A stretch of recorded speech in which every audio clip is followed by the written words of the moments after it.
this swing diagram is something which will make the longest story short regarding how poor we are in communication. And I'll just try to cover that from my point of view. Imagine a project of a swing.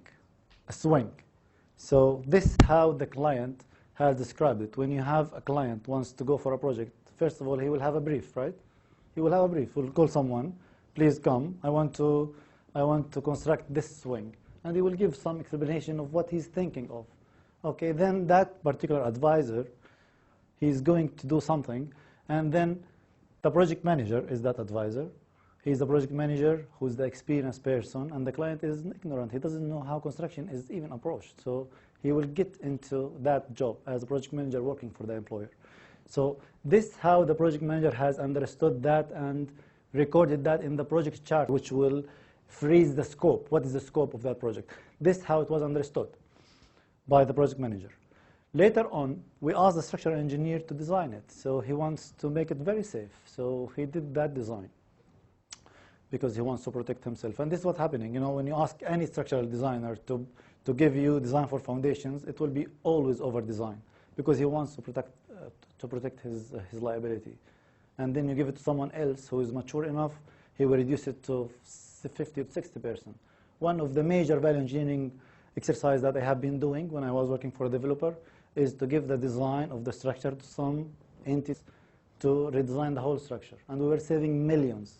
Then we want to see our fancy architects, what they are doing. So this is architect, what he has done.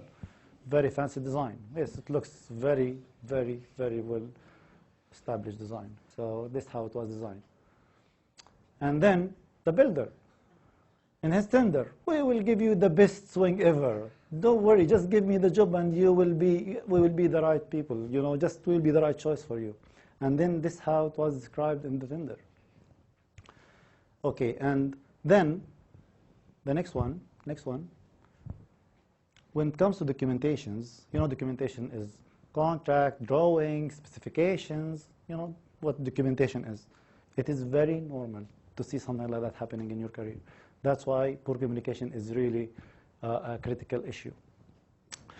Then when it goes to the corporate, you know, they price for 100 millions and then they give the project manager a budget of 50 and they ask him to deliver that project with 50 million. It is too tight budget and he cannot deliver. That's why, you know, you get into a lot of stress working for a budget which is not reasonable at all and you are required to perform.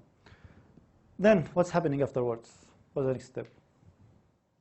Okay, so this is what's going to happen now. What the client was built.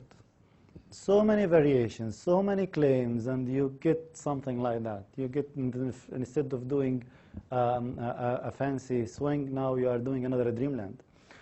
So, and this is what is happening because of the change orders, and I just told you something about variations and how it affects the client budget.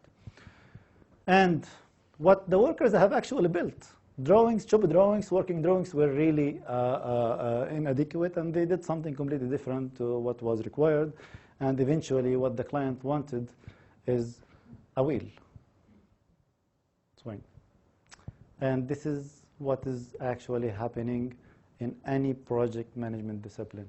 This swing diagram is very, very popular in IT, in hospitality, in agriculture, in project management, in every single discipline where project management is involved, you get to that. So I tried to do something just to convey the message, how effective would be the communication for professionals.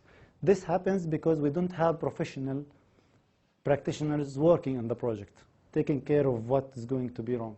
And this is this part of your risk management attributes, how you can identify these risks and make sure that you mitigate them before they happen.